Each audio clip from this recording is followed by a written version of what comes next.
Fala galera, sejam bem-vindos a mais uma exposição bíblica trazida a você pelo Seminário Bíblico Palavra da Vida.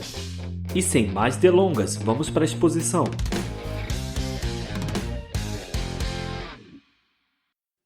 A ideia de trabalhar ontem o conceito de niilismo foi a ideia de ambientar a gente dentro desse universo que é o nosso contexto. Geralmente, a gente, quando vai falar sobre o nosso contexto, a gente usa palavras como pós-modernidade, hipermodernidade, ultramodernidade, por aí vai. Modernidade tardia. E a gente começa a elencar os parâmetros do que seria essa coisa chamada pós-modernidade, em contraponto com a modernidade. E aí a gente faz aquelas operações convencionais, aquelas simplificações convencionais, do tipo a modernidade é racionalista, a pós-modernidade é irracionalista, a modernidade é preocupada com absolutos, a pós-modernidade é relativista, e a gente vai fazendo essas generalizações como se elas fossem reais. Elas não são reais. Isso não é verdade. Não existe essa passagem como a gente desenhou. Isso é uma invenção, é um conceito. A gente vive um mundo hoje que experimenta uma nova situação, sim, mas não é uma situação de passagem. Não é uma situação, melhor dizendo, de algo que passou, mas de algo que está aí. Não dá para a gente olhar para o mundo que a gente vive hoje e fazer um desenho do tipo, o mundo é isso, a pós-modernidade é isso. O que a gente consegue desenhar hoje é apenas uma crise. A gente não consegue desenhar o que é o tempo que a gente está vivendo ainda. Porque a gente está no meio desse furacão. Por isso o contexto que a gente vive é um contexto onde você vai ver mentalidades modernas, do jeitinho que se pensava antigamente, como se faz nessas convenções, e elas estão aí. O que a gente vive hoje é simplesmente a consciência de uma crise. O que a gente chama de pós-modernidade, teólogos, missiólogos deveriam chamar de apostasia. É na apostasia e no conceito de apostasia que a gente vai entender o nosso tempo. O nosso tempo, a nossa época, não é uma época de esperança para uma outra realidade. A nossa época é uma época de apostasia. Essa palavra apostasia, ela é bastante forte, principalmente no contexto da teologia, porque ela representa a negação de Deus. Ela representa a negação das convicções de fé em Deus. E esse é o contexto que a gente está vivendo. O contexto daquilo que se chama o contexto da morte de Deus, do niilismo, do vazio de sentido. A ideia ontem foi mostrar que a gente está vivendo esse ambiente de tal forma que eu não posso dizer que a gente está protegido, que a igreja está protegida, que aqui está todo mundo como se fosse uma espécie de, tomasse alguma espécie de vacina anti-niilismo. E aí entra na igreja todo mundo e toma vacina, toma vacina, toma vacina. Todos nós somos imunes ao niilismo. Todos nós somos imunes à cultura a crise que está acontecendo no nosso tempo. A gente não está imune. Porque isso está presente na cultura. A apostasia é a crise de uma cultura. Não é uma nova realidade. É a crise de uma realidade. A pós-modernidade, aquilo que a gente chama de pós-modernidade, não é uma outra coisa. É a mesma coisa em crise. É isso que eu estou dizendo. E essa crise ela está fundada exatamente na questão de Deus como sentido último para a vida.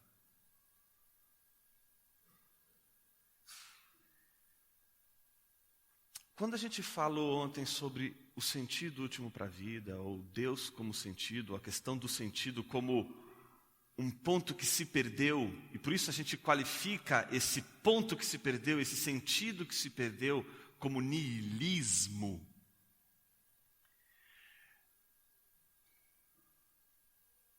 A gente tentou mostrar que essa perda do referencial, Deus como sentido último, como razão para a vida, como sentido para a vida, gerou implicações culturais.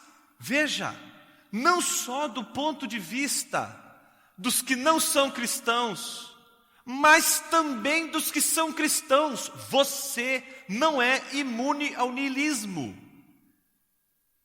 Porque você é cristão, isso não significa que o niilismo não toque teu coração. Toca.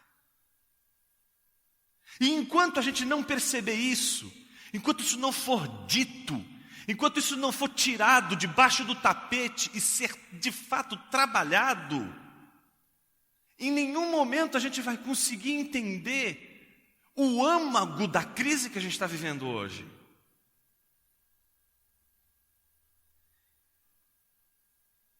Vocês lembram que ontem a gente lembrou aquele conceito do Derrida? Lembram? Ele trabalha lá na gramatologia. Chama-se logocentrismo. Lembram disso? Logocentrismo.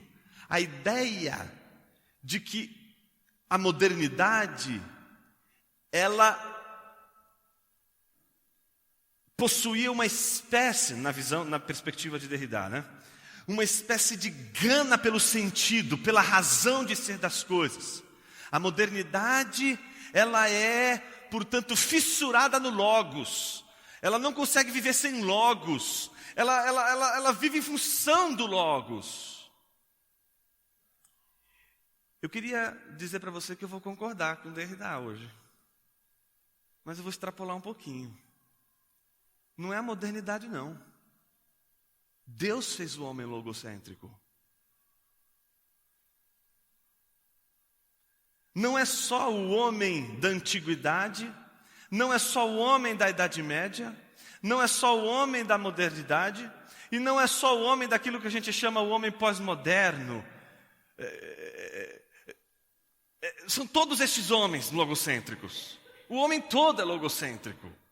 Não existe um homem que não seja logocêntrico. Porque Deus fez os homens assim. Deus fez os homens logocêntricos, em busca do logos como centro, como sentido para a vida.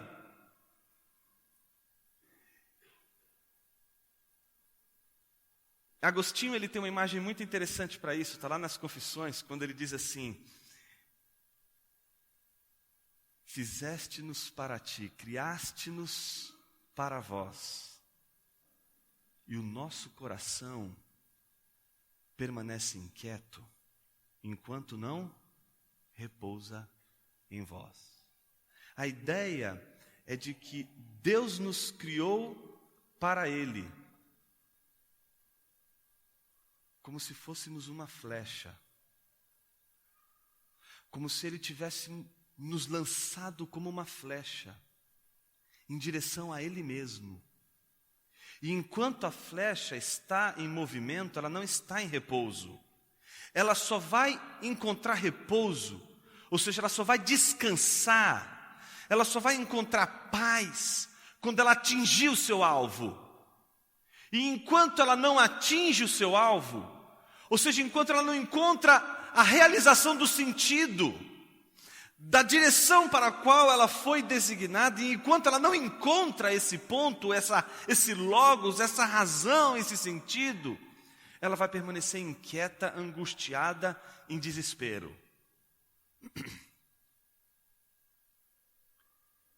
Portanto, Derrida tem razão em dizer que o homem é logocêntrico, mas não tem razão em dizer que esse homem logocêntrico é apenas o homem moderno. Não, o homem todo é logocêntrico. E qual é a revolta do Derrida? A revolta, como a gente viu ontem, do Samuel Beckett. A revolta, por exemplo, dos gurus da pós-modernidade, Gilles Deleuze, por exemplo. Se não uma revolta contra essa natureza, essa maneira pela qual Deus nos criou, lançados em sua direção, de uma tal forma que não há indivíduo, não há pessoa no mundo que não tenha dentro do seu coração uma inclinação para Deus, como o girassol naturalmente se volta para o sol. Não importa em qual lugar do mundo o homem esteja, ele será uma flecha em direção a Deus, porque Deus fez ele assim. E ele vai procurar a razão da sua existência. Ele vai procurar o sentido da vida, porque ele é essa flecha, e ele está procurando esse alvo, ele está procurando acertar esse alvo. Ele é uma busca por sentido, ele é uma busca por razão de existência.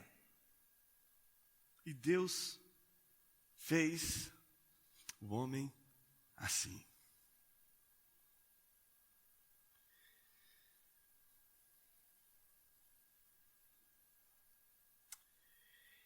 Uma das questões mais fortes, quando a gente fala da questão da evangelização ou da pregação do evangelho nas grandes cidades, é a questão da relevância. E esse é o primeiro pontinho que eu queria trabalhar aqui. É preciso comunicar o evangelho aos que entendem a sua própria situação.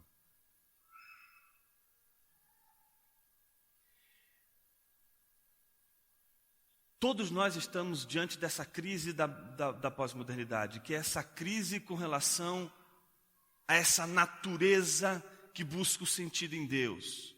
E aí vem Derrida e toda a companhia dele dizer, olha, vamos parar de buscar sentido nas coisas, vamos parar de procurar uma razão para existir, dê você uma razão para existir. Você tem que criar um sentido para a sua vida. Esse sentido ulterior que a gente espera, divino, celestial, isso aí é coisa do passado. Você tem que dar um sentido para a tua vida. Não porque exista um sentido, daí o niilismo ser também cinismo. Cinismo é quando você, de maneira bem brutal eu estou dizendo isso, né? Cinismo filosófico é quando você finge que acredita em alguma coisa. Então você acredita que acredita em alguma coisa. Você ainda precisa, não é só o desafio de crer, é o desafio de acreditar que você crê. Então é essa ideia de que não existe nenhum sentido na vida, mas como eu não vivo sem sentido, eu preciso criar um sentido e acreditar que isso é um sentido para a minha vida e fazer disso o fundamento da minha busca, da minha vida. E me parece que nem todo mundo tem uma consciência de suas crises. E me parece que quando a gente prega o evangelho, a gente precisa entender que essa pregação, ela se dá num agir comunicativo, num ato comunicativo. Eu não posso simplesmente achar que a pregação é o ato de abrir a boquinha e falar. Tem alguém com ouvido aqui, ó. Tem alguém escutando. E esse alguém não é um objeto, não é uma coisa. Esse alguém é uma pessoa. E essa pessoa tem uma maneira de ouvir. Ela tem uma maneira de receber. Ela tem uma maneira de codificar uma mensagem. Ela tem uma maneira de pegar aquilo que ela está ouvindo e, a partir de toda a sua visão de mundo, compreender, e não só compreender, mas julgar, valorar, dizer isso é bom, isso é ruim, isso vale a pena, isso não vale a pena. E aí me parece que a pregação, principalmente no contexto das grandes cidades, ela deveria começar, em primeiro lugar, ouvindo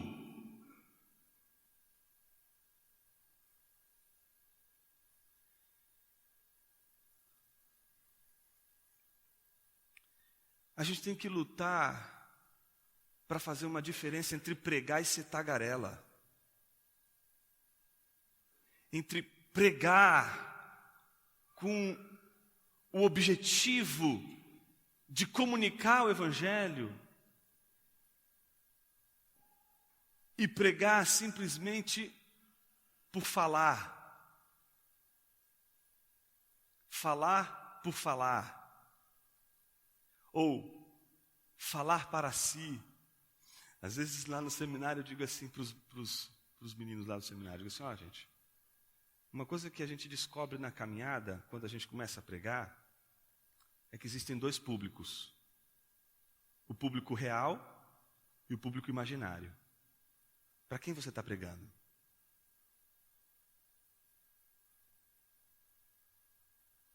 Tem gente que prega e você percebe na hora o público imaginário. Século 17.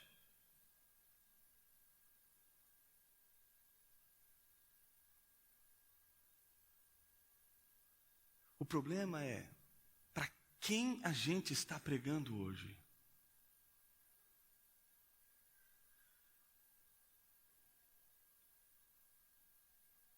E essa é a questão da relevância. Comunicar o Evangelho aos que entendem a sua própria situação. A pergunta é, e se não entendemos a nossa situação? E se o nosso público-alvo não entende a sua situação? Como é que você vai dar uma notícia para quem não entende a sua situação? Para quem não entende o seu contexto? Então me parece que o requisito seria, de alguma forma, a gente fazer uma leitura do contexto cultural, que é o básico, aquilo que os missiólogos ensinam. Aliás, tem um livro que você não pode passar dessa vida para outra sem ler. Chama-se Espiral Hermenêutica. E eu queria indicar com bastante ênfase o capítulo que ele diz, que ele ensina homilética, o 1 e o 2. Nesses dois capítulos, o primeiro principalmente, ele diz assim: fui fazer um estudo sobre a importância da hermenêutica na pregação. Então o que eu fiz? Já que eu trabalhei a hermenêutica na teologia sistemática, na teologia bíblica, na teologia histórica, na teologia pastoral, vou trabalhar a hermenêutica também na homilética. E vou buscar os especialistas em homilética. E pegou lá uma série de livros de homilética. E foi pegando um por um. E aí o que acontece? Para ele, o que é importante na hermenêutica, principalmente na homilética, é a aplicação, o momento da aplicação. A hermenêutica começa com a exegese, com um momento de confronto com o texto, de conhecimento do texto, mas não pode se esgotar ali. Ele tem que dar o outro passo, que é o passo da aplicação, que é o passo da contextualização. Ele disse, ninguém vai entender mais de aplicação do que os teóricos em homilética. Qual não foi a surpresa dele? De abrir os manuais de homilética e se decepcionar. 3, 4, 5 páginas sobre aplicação, sobre contextualização. E ele chegou a uma conclusão: pregadores não sabem fazer aplicação de texto. E aí ele disse, eu vou precisar procurar um outro material. Onde eu vou encontrar esse material? Sabe onde ele encontrou? Nos manuais de missiologia. Ele disse assim, pregador tem que aprender com o missionário a contextualizar. Foi com os missiólogos que ele construiu toda a teoria de aplicação do texto, de aplicação da palavra, porque o missiólogo ele vai ter que lidar com o contexto cultural, ele entende o contexto cultural e vai trabalhar com os problemas dessa transposição. Enquanto a gente não entender que é necessária essa transposição, a gente vai ficar falando com o nosso imaginário. E quem fala para o imaginário se alegra em si mesmo. É narcisista, isso é narcisismo de púlpito. Quando a gente prega para o nosso imaginário, a gente quer ficar feliz. Então, no nosso imaginário, todo mundo aplaude. No nosso imaginário, todo mundo gosta do que a gente fala e acha que a gente fala maravilhoso. O problema é quando a gente sai disso, porque não tem como a gente não criar esse imaginário. Eu tenho um imaginário agora, mas esse imaginário só vai ser confrontado no momento em que eu começar a ouvir, no momento em que você começar a ouvir o seu público, ouvir as pessoas que estão à sua volta. No momento em que a gente tiver aquela motivação de Jesus, que vendo a polícia eclesiástica, quer dizer, os discípulos dele travando lá o ceguinho, né? Jesus faz o quê? Para o que está fazendo e vai até ele. Jesus não podia olhar para ele, eu já sei o que você quer. Já olhava para ele assim, metia a mão lá no olho dele, fica curado, vai embora e vai fazer o que ele tinha que fazer, porque tinha muita coisa para fazer. Mas Jesus parou e deu voz para aquele que estava gritando e não estava sendo ouvido. Em algum momento, a gente tem que dar voz. A gente precisa ouvir aquele que está clamando, que está com um grito aqui, e entender que grito é esse, para que a gente possa dar a resposta do Evangelho para esse grito. O problema é que enquanto a gente não fizer esse exercício, a gente vai continuar pregando verdades maravilhosas e que são respostas a perguntas legítimas. O problema é que estas perguntas não estão sendo feitas. Outras perguntas estão sendo feitas. E a palavra de Deus tem condições plenas para responder essas outras perguntas. Mas para isso a gente precisa saber essas perguntas. A gente precisa ouvir essas perguntas. Nesse sentido, eu queria, antes de a gente passar para o segundo ponto, que você lembrasse comigo daquela passagem de João capítulo 1.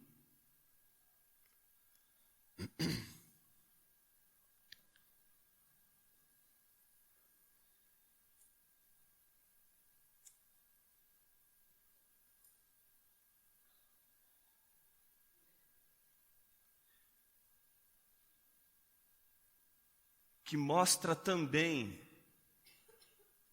que não somente o homem é logocêntrico, mas Deus é logocêntrico. Deus se dirige a si mesmo e não consegue encontrar outra coisa que dê sentido a não ser Ele mesmo.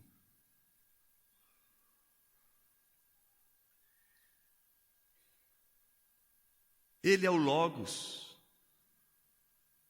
E é por isso que ele se dirige a si mesmo e está em relação a si mesmo e é a si mesmo. E não pode haver outro Logos senão ele mesmo, porque se tivesse outro Logos, Deus seria uma flecha em relação a esse outro Logos. Mas Deus não apenas tem um Logos, como ele é esse Logos. Veja o que João diz. No princípio era aquele que é a palavra, o Logos. Ele estava com Deus, aí é o prostonteon, né? Estava em relação a Deus. E era Deus.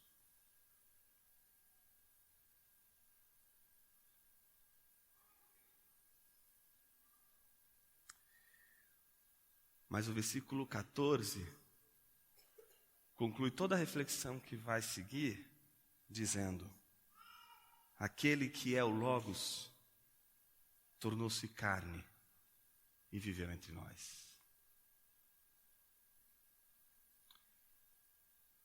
A doutrina da pregação da palavra,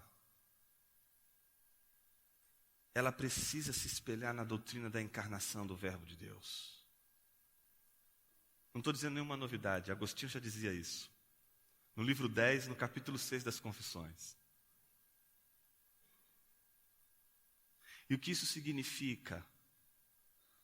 Significa, em primeiro lugar, que a nossa condição em relação ao que Deus quer comunicar, ao que Deus quer nos revelar, é uma condição, a nossa condição é uma condição de dependência e, portanto, de humilhação. Você não chega a um conhecimento de Deus, é o conhecimento de Deus que chega até você. Não é você que por sua racionalidade, por sua dedução, chega a algum conhecimento de Deus. Se você chega a algum conhecimento de Deus, é porque Deus, em primeiro lugar, chegou até você. Agostinho fala de duas maneiras de Deus chegar até nós. E a primeira maneira pela qual Deus chegou até nós foi por meio da criação. E ele vai falar que toda a criação de Deus, toda a boa criação de Deus, é um vestígio de Deus.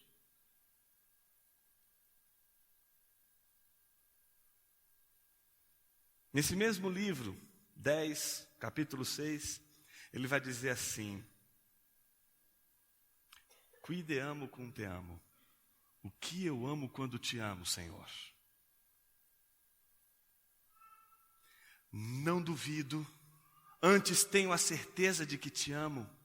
O Senhor feriu meu coração por meio de tua palavra, desde então te amei. Mas quem tu és? Olhei para a natureza à minha volta e perguntei para as árvores, para as flores: ó árvores e flores, quem nos criou? E as árvores e as flores numa só voz disseram: nós não te criamos, procura-o acima de nós. O que Agostinho está dizendo? Que em algum momento a natureza parece nos dizer alguma coisa sobre esse sentido, essa razão pela qual nós fomos criados. Mas ela não consegue dizer tudo o que a gente precisa, porque ela é um vestígio. Quando eu vou falar sobre vestígio, na aula de teologia sistemática, eu uso o exemplo da minha filha, Heloísa. Um dia eu disse assim para a Heloísa: Elo, papai não quer que você coma chocolate agora. Aí estou lá trabalhando, aí chega Elo e aparece. Eu olho para ela e digo assim: Elo, por que você comeu o chocolate que papai disse que não era para comer? Sabe Adão, quando descobre a situação dele, e ele fica assustado? Então, Heloísa estava assim, assustada. Como é que meu pai sabe que eu comi esse chocolate? Não tinha ninguém lá. Ninguém estava lá. Eu tenho certeza que não tinha ninguém lá. Como é que ele sabe que eu comi esse chocolate? E como é que ele descobriu isso? Mas como ela é filha de Adão, ela disse: papai, eu não comi chocolate nenhum. Não é possível, eu tenho a certeza, não tinha ninguém ali. Eu disse: filhinha, você comeu chocolate? Papai, não comi chocolate. Filhinha, você comeu chocolate. Papai, eu tenho a convicção, eu não comi o chocolate. Falei: filhinha, vem cá. Peguei ela no colo, levei até o banheiro e coloquei ela diante de um espelho. A cara toda lambuzada de chocolate.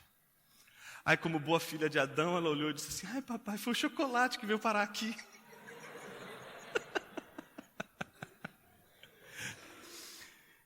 Eu precisei ver Heloísa comer o chocolate? Eu precisei estar lá, presenciando, eu sou uma testemunha ocular. Vi Heloísa comendo chocolate? Não, mas por que eu tinha a convicção e a certeza de que Heloísa comeu chocolate? Por causa do vestígio. O vestígio comunica muito. Por que a cena do crime não pode ser modificada? A perícia precisa entrar e não podem mexer na cena do crime. Por que isso não pode acontecer? Porque se você mexer em um detalhe que seja na cena do crime, o que vai acontecer? Não vai dar mais para fazer a perícia da maneira como poderia ter sido feita. Por quê? O lugar do crime diz o crime. Essa é a filosofia da perícia. Se você não mexe, o crime está ali ainda. E ele está sendo dito ali. Por isso a perícia chega para descobrir a partir do próprio vestígio o crime. Então, Deus deixou esse vestígio para a gente. Ele podia não deixar, mas Ele deixou esse vestígio para a gente. Só que Ele não deixou para a gente só um vestígio. Ele veio até nós de uma outra maneira. Porque uma flor, por mais bela que seja, e você olhe para ela e diga assim, puxa vida, que coisa bela, o design é inteligente, né? Que coisa linda. Não é possível que o acaso, que não é inteligente, possa ter criado uma flor inteligente. Inteligente não no sentido de que tem razão, mas porque há uma inteligência que criou aquilo ali. Então você chega e diz, não, existe um ser inteligente que criou isso aqui, não é possível, que é a causa disso aqui. Mas o problema é que você não vai passar disso. A natureza só vai dizer para você isso. Procura-o acima de nós. A flor, presta atenção no que eu vou te dizer, nunca vai olhar para você e dizer assim, Jonas, você é um pecador e precisa da graça de Deus. Eu ia me assustar com uma flor dessa. Não.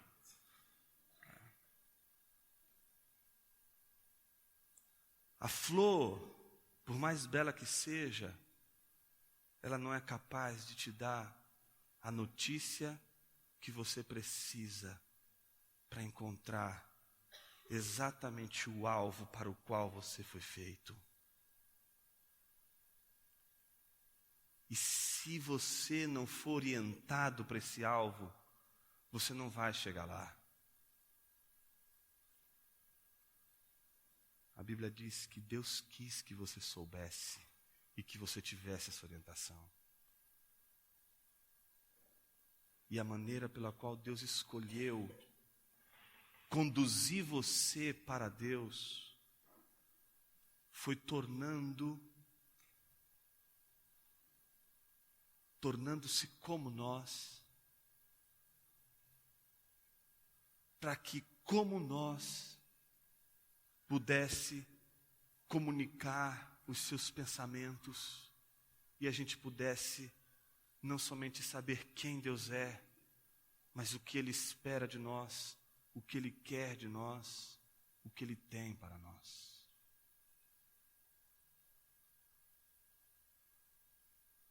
Esse texto que a gente acabou de ler, ele é maravilhoso, sabe por quê?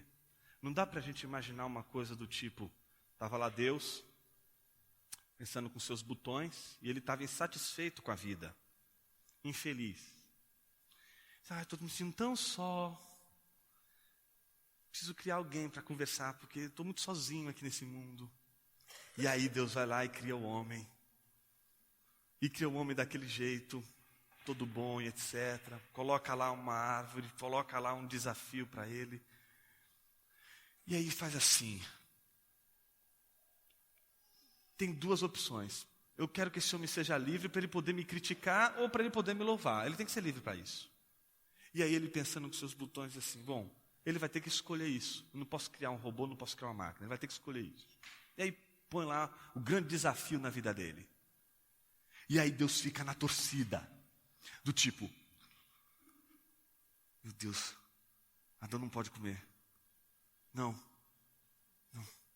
Eu tenho que ter um plano B. Eu tenho que pensar numa outra coisa, porque vai que ele escolhe justamente o que eu não quero.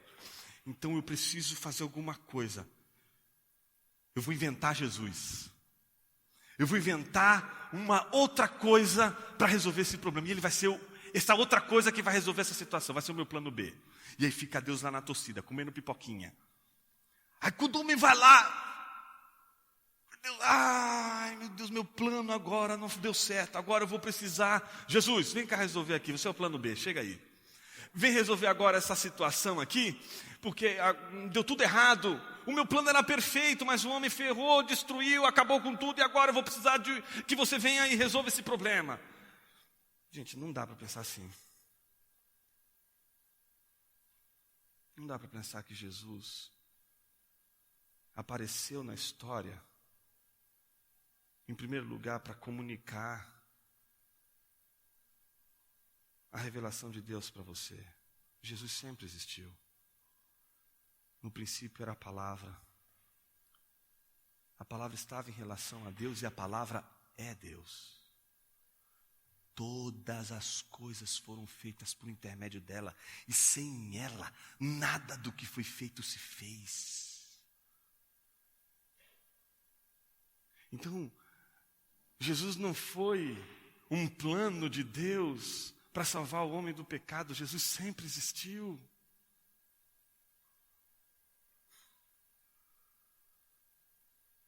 Está no plano de Deus.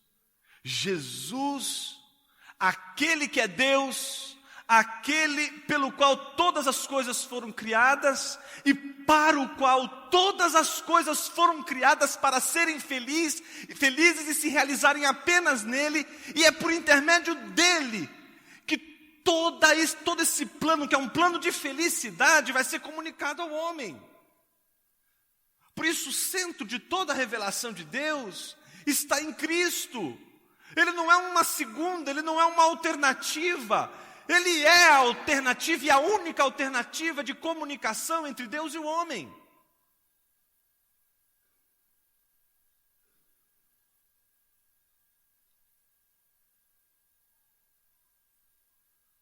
E a diferença é o caráter mediador dessa revelação. Entender que a maneira que Deus escolheu se revelar de maneira explícita, de dizer quem Ele é, não foi outra senão por meio da encarnação. Encarnação é uma outra palavra que a gente pode usar, para encarnação é participação. Ele precisou participar do nosso contexto, ele precisou participar do nosso mundo, ele precisou participar da nossa maneira de enxergar o mundo. Lembra quando Jó estava naquela situação toda, né? Onde aqueles demônios, quer dizer, aqueles amigos, estavam ali, pegando no pé dele, e aí numa daqueles momentos ele vai até Deus dizendo assim: acaso tu tens olhos de carne? Acaso tu vês como o mortal vê? Ou seja, o que Jó está dizendo para Deus: como é que o Senhor vai saber o que eu estou sentindo, se o Senhor não enxerga o mundo como eu enxergo o mundo? Como é que o Senhor pode ter uma cosmovisão humana, se o Senhor é Deus? Como é que o Senhor pode enxergar a realidade à minha volta, se a tua cosmovisão é a visão divina? Você não vai entender o que é viver sob a sina da morte. Tudo bem que depois lá no contexto, né, Jó parece que fica meio endemoniado, né? E tem toda a razão do mundo.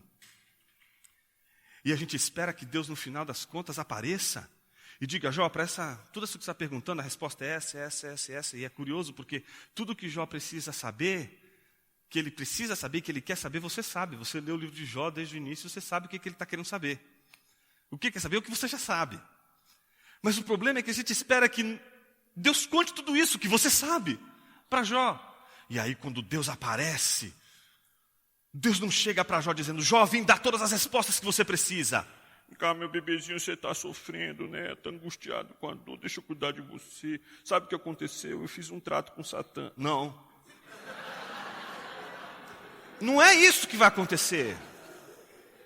O que vai acontecer, você sabe o que vai acontecer? Deus vai olhar para Jó e falar assim: agora a gente vai ter uma conversa séria de homem para Deus.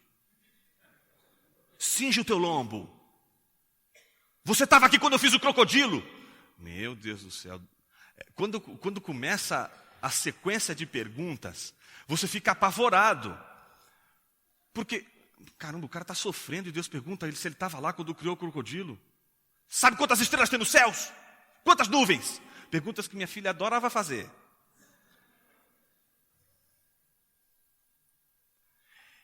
E que só tem uma resposta: não, Senhor.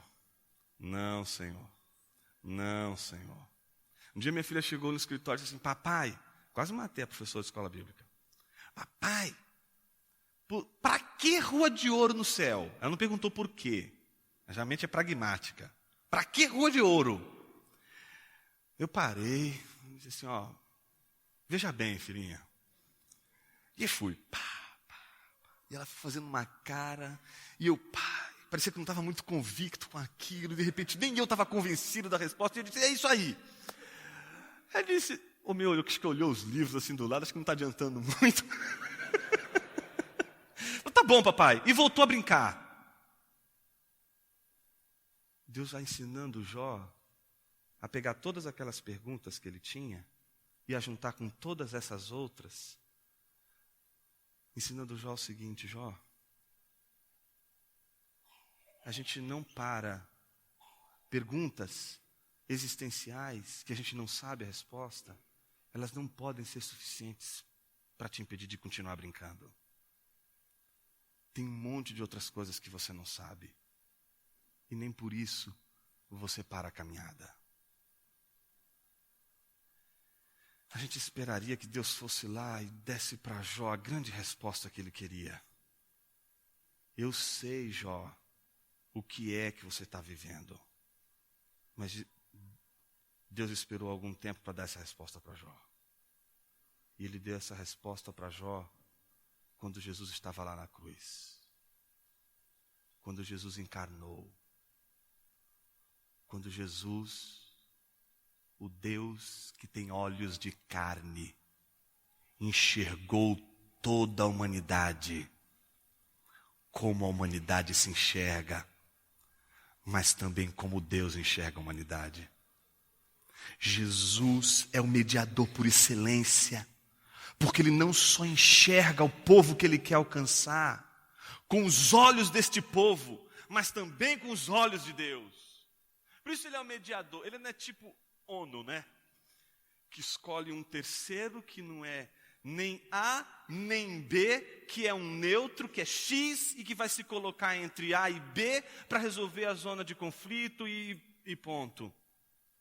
Porque se você escolhe A para resolver o problema entre A e B, qual vai ser a dificuldade?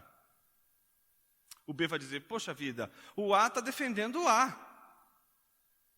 Se você escolhe o B, a mesma coisa. E aí a gente fala, precisamos de um mediador. E aí a gente pega um terceiro, que não é nenhum, nem o outro. A inteligência divina criou uma outra possibilidade para criar a união. Para resolver o conflito. E não é um terceiro que não é nenhum nem outro. Mas é um terceiro que é tanto um quanto o outro.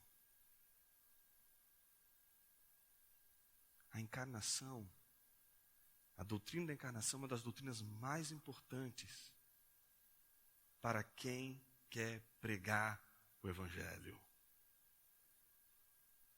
Quando Deus quis que o homem tivesse um conhecimento de Deus que não fosse vestigioso, a maneira que Deus encontrou foi através da encarnação do Verbo. E na encarnação do Verbo se deu a máxima revelação que um homem pode ter de Deus. E essa revelação foi dada num contexto em que o homem poderia ouvir a revelação de Deus. Então a pergunta que eu faço é, por que a gente não tenta compreender o nosso mundo? Por que a gente não participa do nosso mundo? Por que a gente se enfia em guetos e subculturas para nos defender do mundo? Quando Jesus disse, nem me peçam para fazer uma coisa dessas. Não me peçam para eu construir uma fortaleza, uma muralha para defender vocês do mundo. Vocês são ovelhas no meio dos lobos. Eu não vou fazer a ensinação de ontem.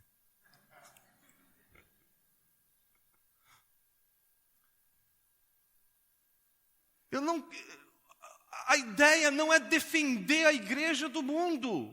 A ideia não é afastar a igreja do mundo. A ideia não é criar uma muralha que vai dividir o mundo da igreja.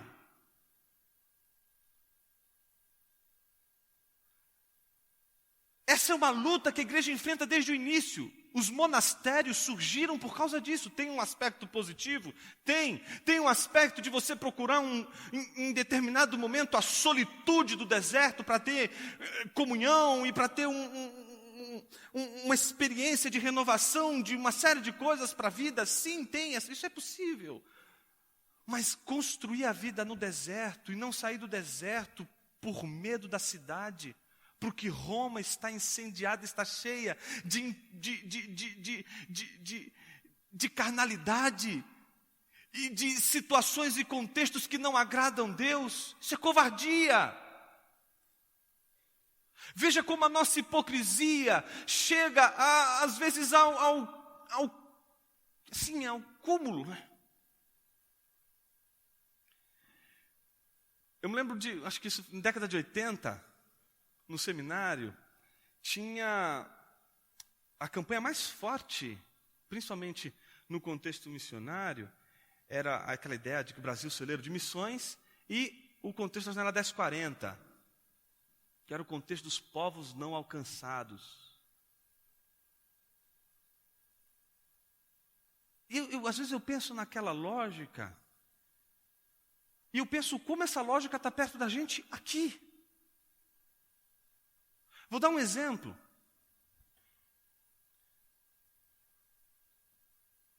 Onde estão os nossos evangélicos na USP, dando aula? Na USP, Unicamp.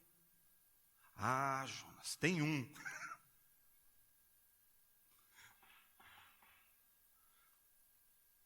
A gente criou uma mentalidade assim, ó. Gente, nós somos a igreja, estamos aqui, tá certo? E ó, são duas coisas. Ou você sabe cantar, tocar um instrumento, ou você sabe falar bem. Se você souber uma dessas coisas, você vai ser pastor, vai cantar ou vai tocar. Se você não canta bem, se você não tem talento para música, se você não fala bem, arrisca ser missionário, vai. Porque a igreja só tem espaço para quem fala bem, para quem toca, canta, e isso, ponto. Acabou, e resume nisso. E aí todo o nosso foco é, vamos preparar pastores, vamos preparar levitas. Que levita, né? Levitas. E às vezes, o problema é que eles não levitam, o problema é que o cérebro levita muito. Chega a descolar às vezes. Então tem um levita, e aí se não tem um levita, bom, vai tu mesmo, vai fazer missão.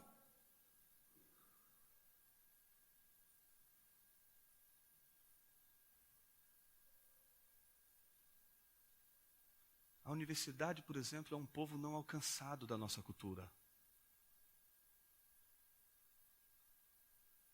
A gente está no mês do DIP, né? Todo mundo trabalhando em torno da igreja perseguida, de orar e mobilizar as pessoas pela igreja perseguida. Tenta entrar no contexto universitário. Tenta investir no contexto universitário, você vai ver o que é perseguição. A gente faz o seguinte, a gente quer mandar um missionário para a Indonésia. Aí chega o cara lá, não estudou inglês, não sabe, está ali, rapazinho, jovenzinho, assim, eu tenho um chamado, eu quero ir para a Indonésia. Aí a gente pega, não vem cá, rapaz, você vai para a AMI. A AMI vai te ajudar nisso, e vamos colocar você na AMI. Eu fui professor lá. Aí você vai lá para a AMI, e você passa, sei lá, diz, olha, você vai estudar em primeiro lugar inglês, vai estudar língua, vai estudar cultura. Você acha que a Margareta vai pegar você assim, ó, do jeito que você está, e falar assim, olha, vai agora para a Indonésia, e eu quero que você pregue lá, você vai aprender a língua lá e vai aprender a cultura lá mesmo. Não vai fazer um negócio desse. Você vai ter que ter um tempo de preparo. E a estratégia hoje é a seguinte, olha, não dá para ir só com teologia não, viu? Seria legal se eu tivesse uma outra faculdade, você precisa de uma bivocacionalidade, você precisa de uma outra profissão.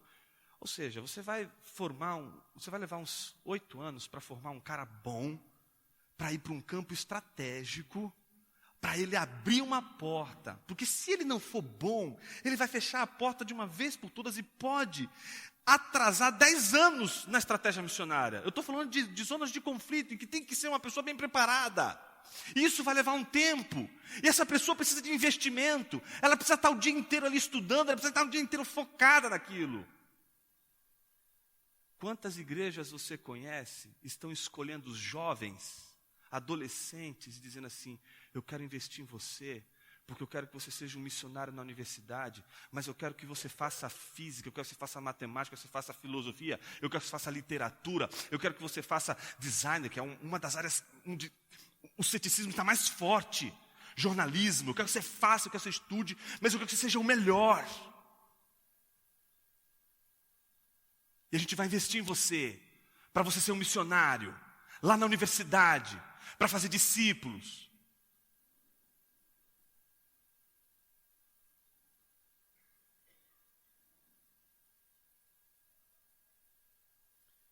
A gente consegue fazer missão transcultural, pensando transcultural para fora. E isso é muito bom, a igreja tem que fazer isso. Mas a gente também tem que fazer missão transcultural no nosso contexto intracultural. Isso só vai acontecer se a gente participar da universidade, se a gente participar dos problemas de uma universidade, se a gente se envolver com uma universidade. Não adianta nada você chegar hoje, o D.A. Carson fala isso, né? Chegar lá na porta da universidade e ficar ali esperando alguém passar. Quando chega um cara, você olha assim, eu vou atacar ele. Aí você prepara emboscada. Evangelismo de emboscada. Aí chega perto dele. Tchan! Você sabia que existem 4 leis que governam o universo?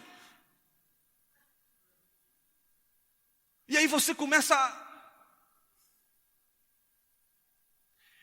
Irmãos, Deus pode usar absolutamente qualquer contexto para proclamar o evangelho e pessoas serem salvas.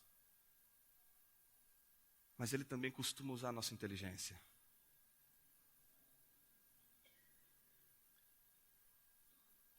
E Ele costuma usar essa inteligência unida ao coração. Eu me lembro de um amigo que eu evangelizei ele filosoficamente, uma linguagem filosófica, na época que eu estava estudando na faculdade, lá na PUC. E ele falou, Jonas, que legal isso que você falou. Eu não imaginava que era tão bonita a visão cristã de mundo. Puxa, eu nunca pensei por essa ótica. Mas chegou na aula, o professor ateu. Mas era o cara. A aula dele era incrível. Eu mesmo, quando olhava, falei, que mente incrível. E quando ele, mesmo quando ele vociferava contra Deus, eu glorificava a Deus, dizendo, Deus, que coisa maravilhosa. Você deve achar louco, né? Porque ele está usando toda essa inteligência para te negar. E essa inteligência foi dada pelo Senhor. O Senhor está dando para ele a inteligência para ele te negar. E as aulas incríveis. Mas chegou o meu colega e falou assim, Jonas, eu quero ser como esse cara.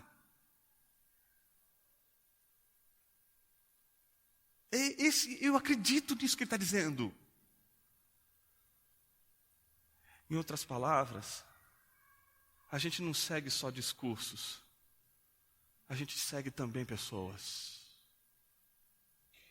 E se o evangelho não tiver encarnado na tua vida, as pessoas não vão te seguir só porque você disse algo bonito.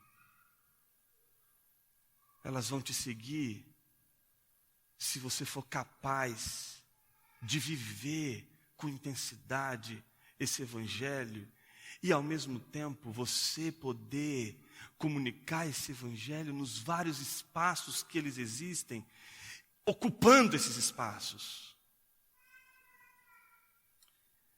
E esse é o segundo ponto. A comunicação do evangelho exige participação. Ela é encarnacional.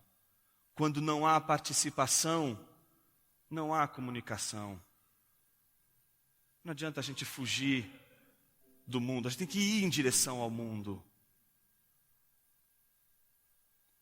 A pregação só será relevante quando participarmos das preocupações de nossos ouvintes.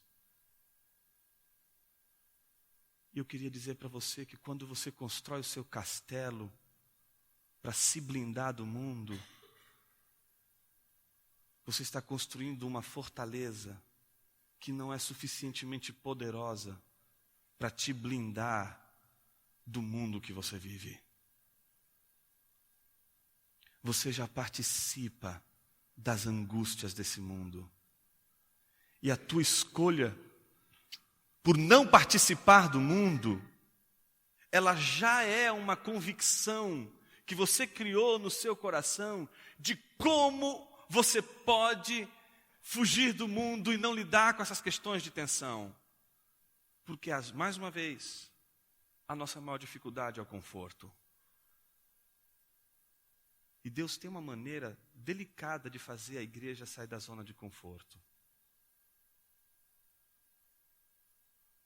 Permite perseguição, permite a crítica, permite a afronta. Em que medida esse contexto que a gente vive de animosidade, por exemplo, a cosmovisão cristã no contexto das universidades, não representa também um clamor e uma oportunidade de você ser um mártir, de você ser uma testemunha, de você dar a sua vida, uma vida inteira, para construir uma ponte para o Evangelho, nos lugares não alcançados de sua cultura, nos guetos de sua cultura.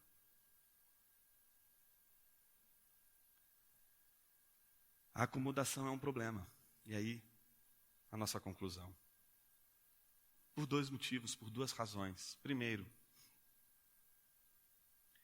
a gente pode simplesmente, diante desse grande desafio de encarnar o Evangelho e tornar o Evangelho acessível para o homem de nosso tempo, a gente simplesmente mergulhar no contexto cultural e esquecer o Evangelho, esquecer a mensagem cristã.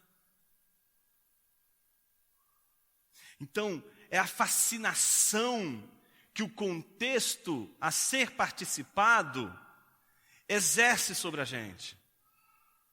De uma tal maneira que a gente pode simplesmente deixar de lado o Evangelho, deixar de lado a mensagem, o aprofundamento dessa mensagem, o comprometimento de reflexão diária sobre essa mensagem, e simplesmente se dedicar a uma análise, um escrutínio detalhado do universo à nossa volta. Mas também existe um outro perigo. O perigo do excesso de participação. Quando a gente participa tanto, que a gente não é mais crente, que a gente não é mais evangélico, que a gente não é mais um homem, uma mulher com a mente de Cristo.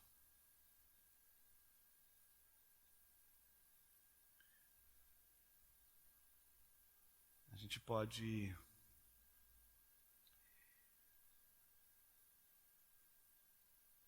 de repente, nesse afã de querer, principalmente depois do desafio de hoje, querer se envolver mais, esquecer do Evangelho. E talvez esse seja o medo que alimenta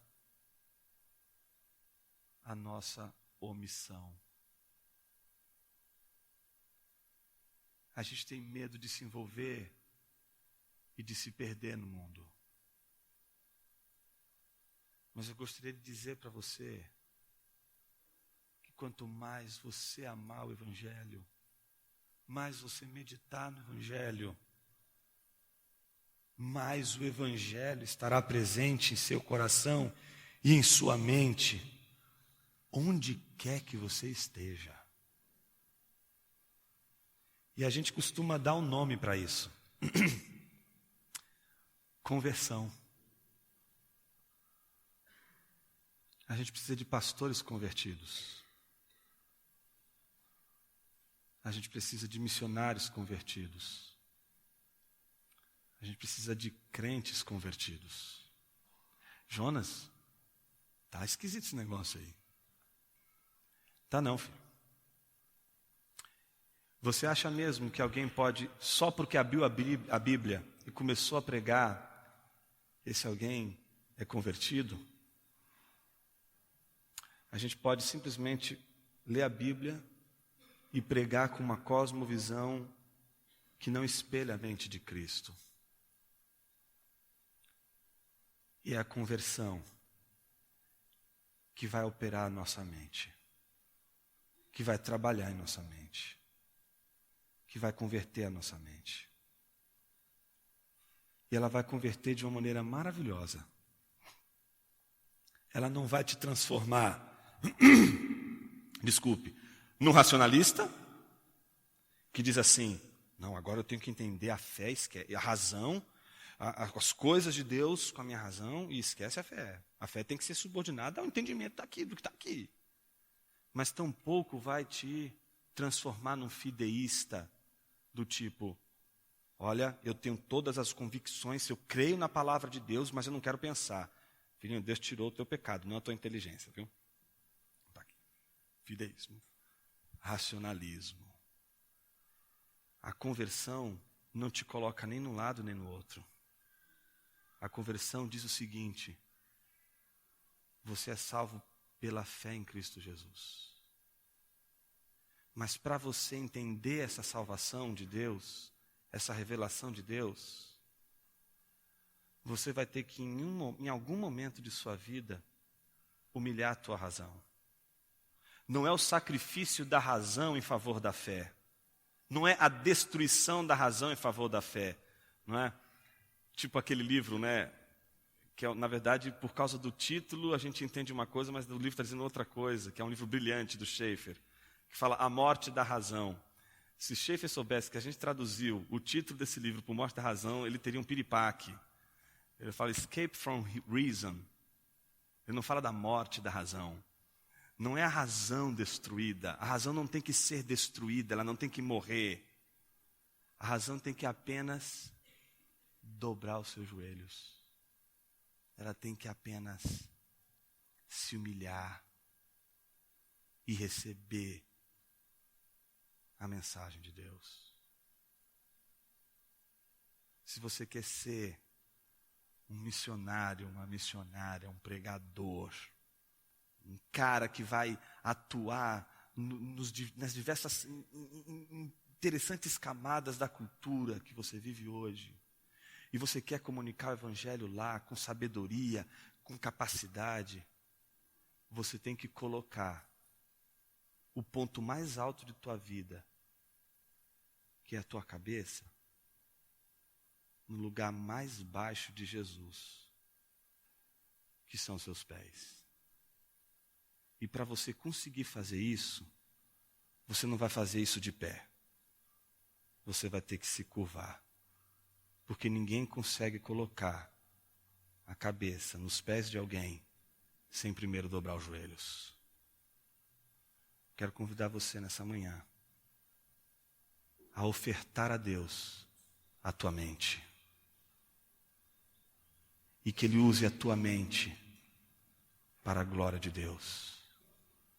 Que Ele use a tua mente para conduzir pessoas que jamais poderiam ouvir o Evangelho se o Evangelho não chegasse até elas, e Deus te conduziu até elas, e que Deus possa usar a tua mente para que essas pessoas possam ouvir o Evangelho na linguagem que elas vão entender e que elas precisam para entender. Talvez antes de dobrar os joelhos, a gente precise fazer uma outra coisa. A gente precisa dobrar os joelhos em uma atitude de arrependimento, em face da nossa omissão,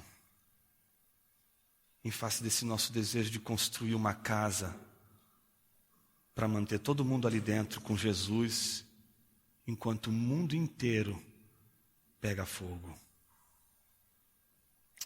Curva a sua cabeça por um momento.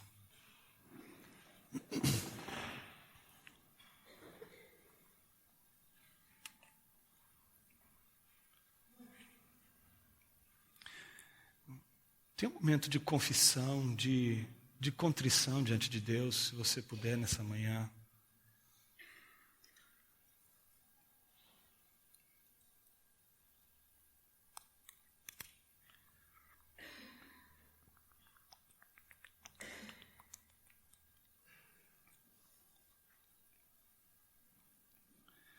Senhor, alguns pecados, eles provocam tanta indignação em nossa vida, em nossa comunidade, e que às vezes a gente até age com o pecador de uma maneira desastrosa, excluindo por causa de seus pecados morais. E às vezes a gente é tão condescendente com os nossos pecados em relação à missão que o Senhor entregou para a tua igreja. A gente consegue estigmatizar pessoas que cometeram deslizes morais e a gente não consegue tratar com a mesma disciplina quando nós cometemos pecados como o pecado da descontextualização do Evangelho, que contraria o padrão da comunicação do Evangelho pela participação. A gente quer confessar nosso pecado hoje aqui, Jesus. E assumir isso como um pecado, de que a gente não quer ser mordido por lobos. A gente não quer que os lobos nos destruam, nos devorem. E por causa desse medo, a gente tem construído muralhas ao nosso redor, Senhor. Mas o Senhor não nos chamou para isso. O Senhor nos conduziu como ovelhas no meio de lobos. A gente quer participar da vida dos lobos, Senhor. Para que no confronto o lobo seja transformado em ovelha.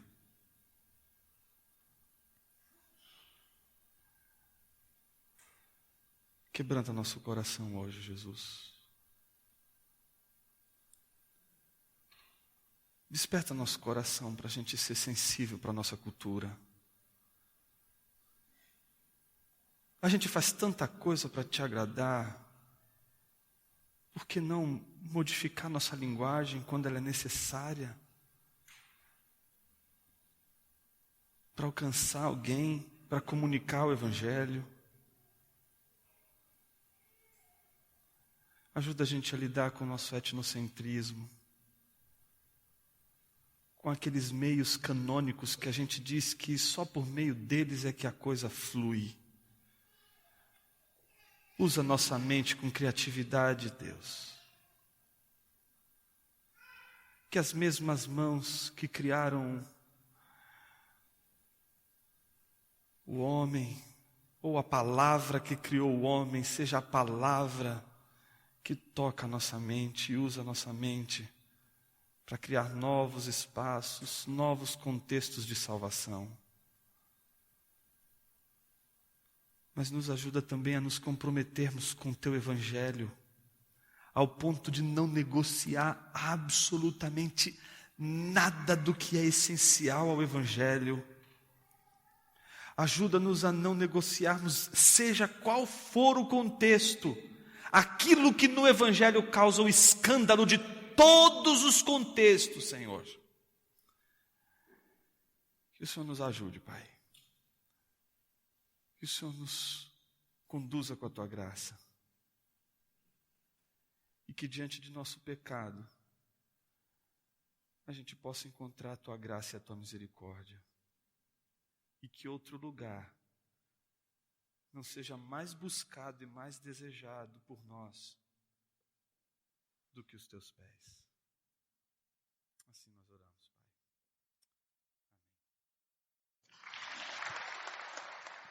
Amém. E essa foi mais uma exposição bíblica. Obrigado por ter ouvido. Para saber mais, nos siga no Facebook e no Instagram, SBPV Brasil. Palavra da Vida. Teologia para vida e ministério.